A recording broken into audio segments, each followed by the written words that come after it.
Hello everybody. Today I've got quite an interesting topic to discuss with you. We're going to talk about the three player archetypes. They are Timmy, Johnny and Spike. If these names do not ring a bell with you, then let me tell you that they were introduced as a concept by Mark Rosewater, who joined R&D of Wizards of the Coast a little bit later than 93-94. But still, this concept applied to all Magic cards, and in some of these cards it is more strongly pronounced. So I decided to choose 3 cards for each of these archetypes and talk about them in detail. The first archetype is called Timmy, and as we know, in old school Magic, Timmy is this. Hi Timmy, in case you're watching this. Of course I'm kidding. Prodigal Sorcerer himself is probably not a Timmy card by these standards, so this is just here for fun. This is an ambiguous title.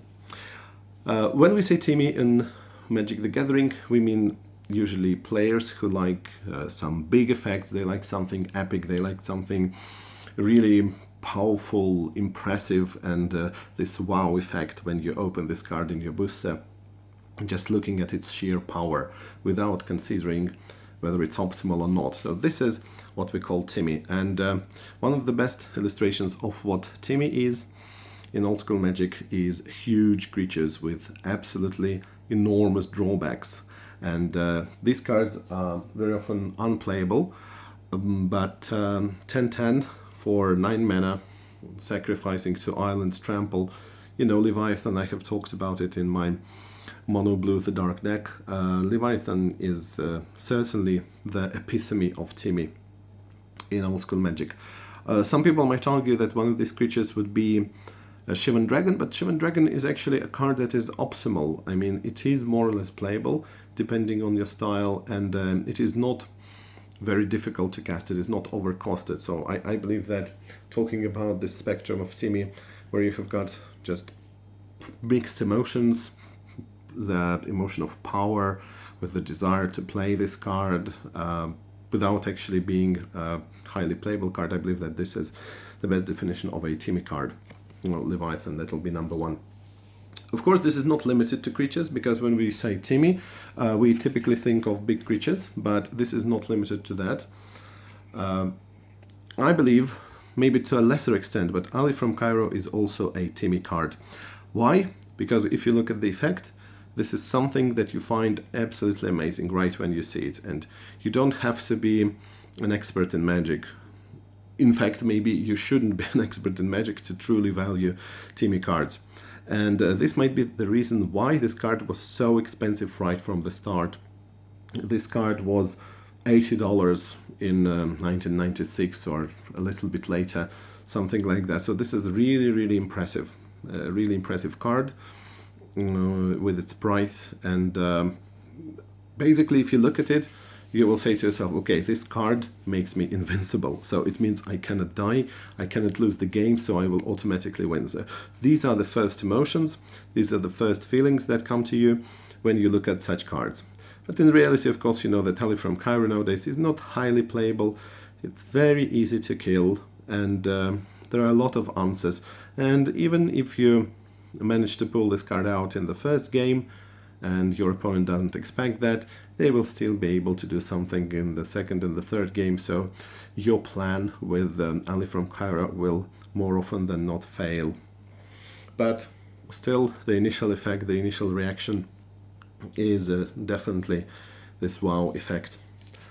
And one more card that I believe would be possibly described as a Timmy card. In addition to these numerous creatures, I didn't want to bring them all here, such as Lord of the Pit or Force of Nature or some other cards, much less optimal than that. So I believe that, again, this does apply to artifacts as well. 8 mana. For 8 mana and tap, deals 4 damage to target creature or player. Again, when you look at this card, yes, it is powerful. Is the effect very, very strong? Yes, it is very strong. But we don't care about how optimal it is, whether you will be able to cast it or not. And of course, the state of being a Timmy in terms of the player archetypes is the natural state for most beginner players. So these are the initial reactions that they would typically have to such cards. Powerful, but maybe not efficient. This is what we can say about Timmy cards. Second, we have got Johnny. Johnny is the combo player. Johnny is interested in playing Magic the Gathering as a kind of a puzzle, a solitaire if you wish. They don't mind comboing for several minutes in a row and making your opponent simply sit there and watch.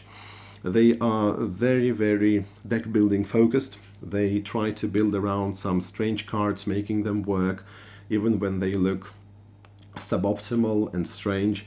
So I decided to choose these cards as examples of Johnny cards in old school Magic. The first of them is Living Plane.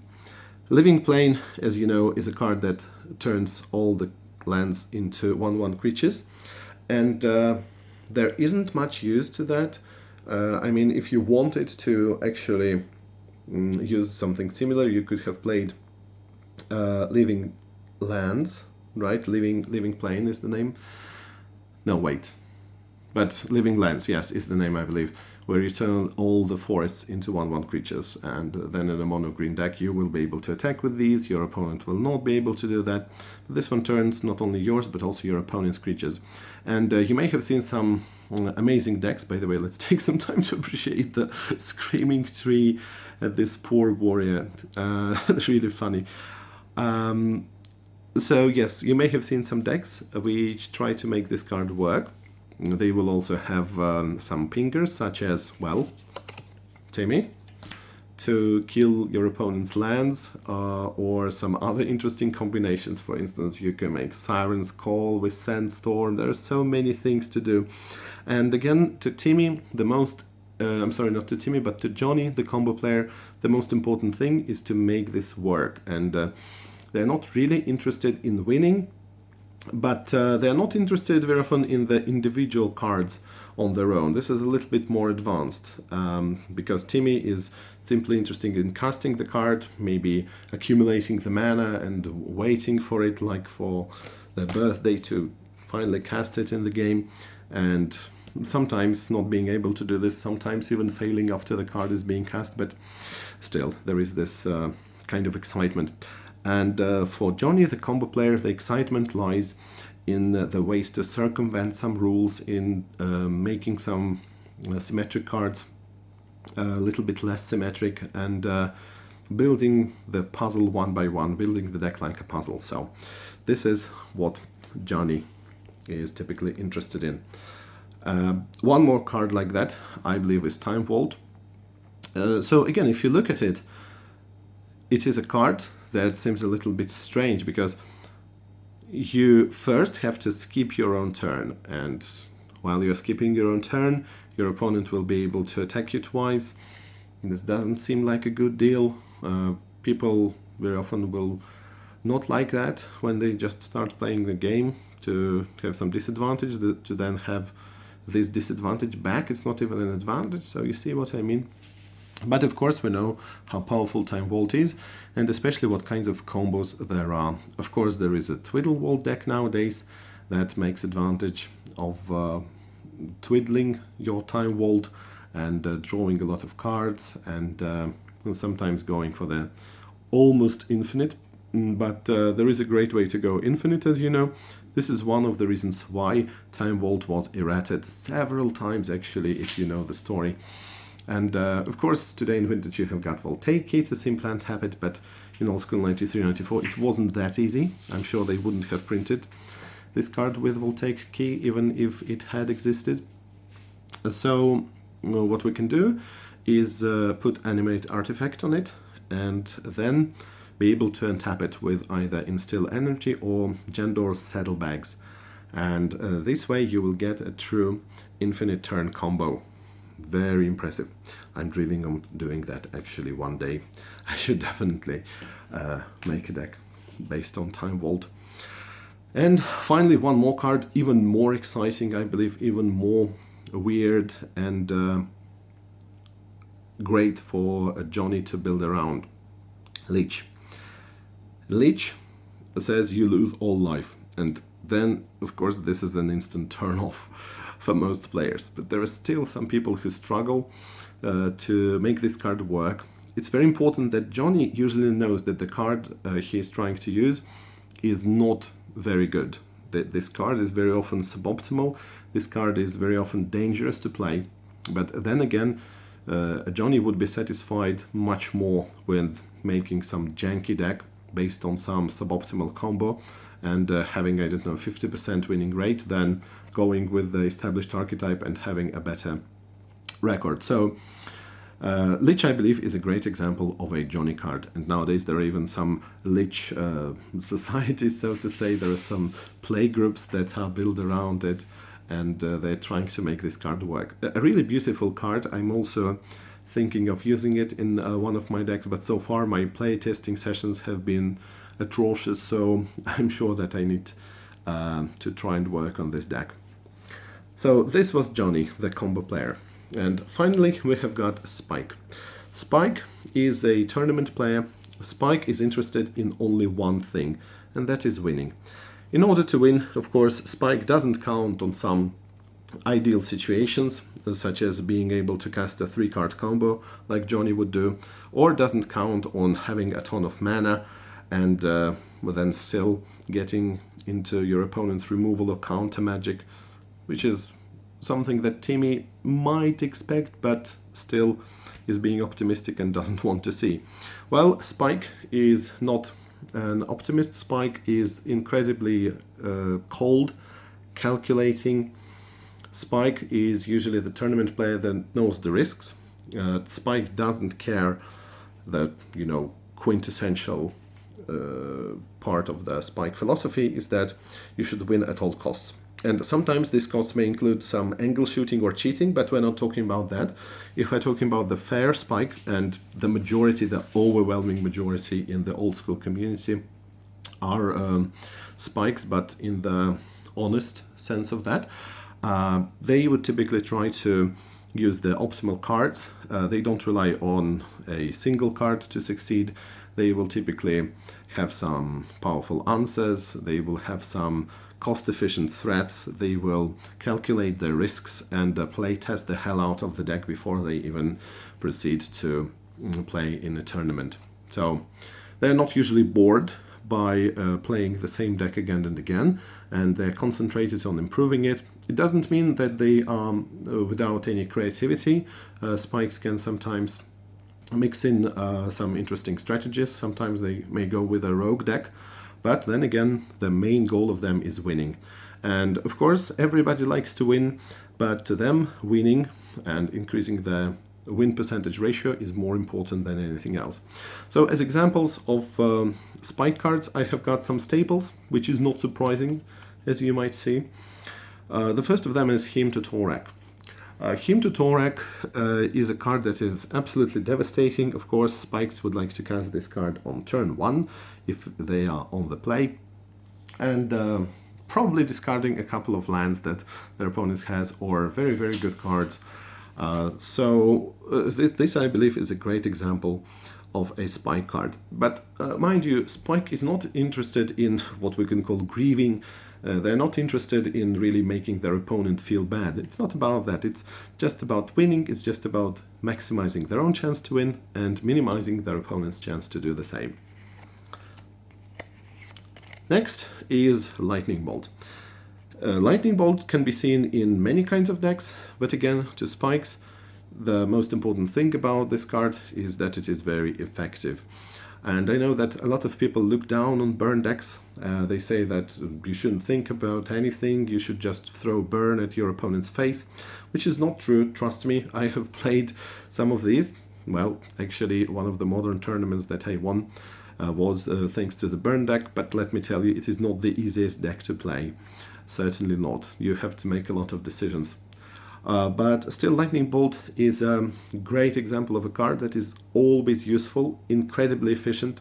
Remember that Spikes also care about card advantage, about tempo. So Hymn to Torak provides you with card advantage. For one card, you discard 2 of your opponent's cards, also random cards, which is very important. And Lightning Bolt is usually incredibly cost efficient. 1 mana for 3 damage. As you know, this was seen as being too good for a very long time. This card was not reprinted in its original form. It was sometimes reprinted with some limitations and drawbacks, because we all know that 3 damage to any target at instant speed, 1 red mana is considered to be too good. And again, you can make use of this card at any time. You can kill your opponent's cards, even those that are a little bit harder to kill, such as Mishra's Factories. You can always use this to choose and burn your opponent. So there are many ways to play this card. And this is definitely a good example of a spike card. And one more example. Again, you shouldn't think that spike is all about removal and just making your opponent be in a worse position. Of course, Serendipity Freak is a good example of a spike card. Why is it a spike card? Well, if you just look at the tournament lists, the recent tournament lists will show you that this is definitely the best old school creature. Many people would argue that this is the most popular old school creature nowadays, for the simple reason that it has got flying, so it does have evasion. It is able to block some popular creatures such as Hypnotic Spectre. It is able to block Mishra, even if it is a pumped Mishra's Factory. It costs 2 colorless and 1 blue, which is also very important because spikes are never too shy about diversifying and playing multicolored decks, choosing the best card from each deck. And also, it's very important that spikes always think about meta game. They do not simply say that this card is good, they say that this card is good because it can beat this and that, and thinking about some other popular cards. So having 4 toughness helps Serendipity Freak to be protected against Lightning Bolt. And it's also important, as I said, that spikes are able to calculate risks. Of course, they do know that 1 damage during your upkeep is not something that is pleasant, but they are always able to calculate to see that this card is still worth it, even though you are also getting the damage from it. So these are the examples of Timmy, Johnny, and Spike cards. Of course, there are plenty other cards that may be used to illustrate these 3 archetypes, but I decided to show these. I'm curious whether you agree with me or not, whether some of these cards you think are not the best examples of these archetypes, and if so, what would be the great examples of Timmy, Johnny, and Spike? And also let me know, if you're watching this, if you think that you are mostly a Timmy, Johnny, or a Spike player. Personally, I would say that at heart I'm still a Timmy. I still like some silly cards, but the problem is that I don't like to lose all the time, so that is why I'm forced, just like everybody else, to play with spiky cards, even though I would like to think of myself as a Johnny. But I'm not very good at designing combo decks, I'm not very good at making them work in the best way. So, of course, everyone of us has different aspects of these. Thank you for watching, and I will see you soon. Bye.